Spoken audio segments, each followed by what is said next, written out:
Luton, we have another signing. Shot stopper, 30-year-old Belgium international from Blackburn Rovers, Thomas Kaminski. Welcome to the club. Really excited about this one, and I'm going to let you know all about it very shortly. But before that, let's find out where he's come from and his history behind himself. Thomas started his career at Ghent, where he was aged 13. He then passed out and signed for Belgium top flight club Germinal Beerschot in 2009. Hopefully I've said that right. In the 2010-2011 season, Kaminsky became the starting goalkeeper and managed 43 appearances and 11 clean sheets. In August 2011, he then signed a one-year contract with Ord Hiverly Levon, maybe? I'm going to say that wrong, maybe, but he made 26 appearances and 2 clean sheets. In 2012, he then signed for Anderlecht, played his first match in August 2012 against his former club. During his time at Anderlecht, they won 2 Belgium titles, 3 Super Cups in a row. He even made 3 Champions League appearances, 2 of them in the group stage against PSG. Won't talk about the results on them ones, but he was then sat on loan twice in his contract with Anderlecht. First to Cypriot side Anthias Famagusta, where he made 30 appearances and 9 clean sheets. He was then loaned out to Danish club FC Copenhagen during the summer of 2015, where he made 8 appearances, 2 clean sheets, and that year they also won the Danish League and the Cup as well.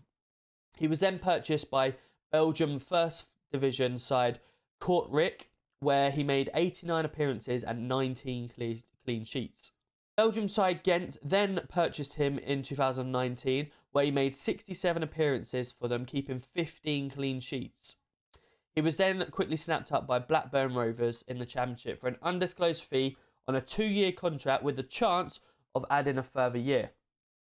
During his first season at the club in England, Kaminsky made 44 appearances, kept 10 clean sheets, and also got Player of the Season and a real fan favourite. Since his move to the club, Kaminsky has played 118 times for Blackburn and kept 33 clean sheets. And he then signed a new contract in February 2022, which took him up to the 2025 season. Luton have now purchased him for an undisclosed fee, which is reportedly around the 2.5 million. He looks a really good, experienced keeper, and I was watching all the videos from Blackburn fans over the last few days about him and stuff like that, and he looks a real solid keeper. Apparently he's got good communication. He had a few ropey times with his feet, just like Luton seem to have with every other keeper anyway. He got beat from a corner and had a few distribution issues, but he then had quite a big injury. But overall, he's an all-round fantastic keeper, and he's going to be really solid. So that's really positive to hear. And looking back through some of his videos from the past, he does look a fantastic keeper. He's very athletic. If I'm honest, his distribution looked really good. And you know, the saves, as you can see with the videos overlaying, the saves look fantastic, especially in the first season with Blackburn when he did get Player of the Season. And I mean, when we went to Wolves the other night, it's really important with the distribution side. We're not going to get a lot of possession next year in the Premier League. We're going to be closed down very heavily. We're going to be sucked in, and we're going to need the keeper behind us to potentially play out from the back. Because if we're going to get under trouble, obviously over the last few years, our defenders have been really, really positive and looking really good with passing the ball around and demanding. And within the Championship, we actually looked like a decent footballing side that played people off the park, because we were using our defence and then pushing it out wide and then creating spaces, and obviously teams were really struggling with that. Next year, I don't think we're going to get able to get as much of that. We're going to be the team that's going to be the struggling potentially because of that side of things. So having that goalkeeper behind us that can distribute the ball well is going to be really key.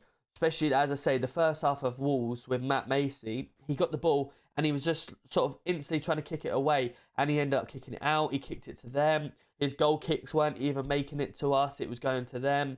And, you know, when we do want the possession, we want to try and keep it, and we don't want to keep giving it back. So, yeah, it's going to be really good. But Matt Macy, too, as I said, full credit to him. He did get into second half, and he was fantastic. Kept us in it a lot. And this is going to be really good if Kaminsky is that same sort of player. We didn't see James Shea at Wolves, so I wonder whether he's got an injury or he's been left out for any reason, and Matt Macy could become our second choice goalkeeper. Let me know in the comments your thoughts on who you want to see as a second choice keeper.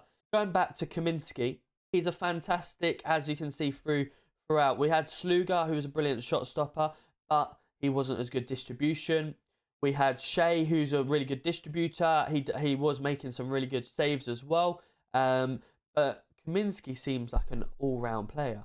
We had 20 clean sheets last year with Horvath in goal, and it was really key. Although he didn't make a lot of saves, he was really trusted with the defence. And although he didn't come out, or when he did come out, he had a couple of errors in him. It's really important to have a defence that can trust your goalkeeper. And bringing him just before the German game, and obviously a week to go, is really going to be crucial to make sure they can now build this bond with each other and support. I really, obviously, in my other videos, wanted Horvath to stay so you could keep that core team. But having Kaminsky come in, who looks brilliant, he's obviously still had first team football with Blackburn. He's had a lot of European experience as well. He looks a real good keeper. So I'm excited about this one. I'm excited. Let me know in the comments your thoughts. And make sure you smash that like button, drop that follow, and I will see you in Germany. If I don't see you in Germany, I will see you in Brighton. Safe journeys, everyone, and I will see you soon.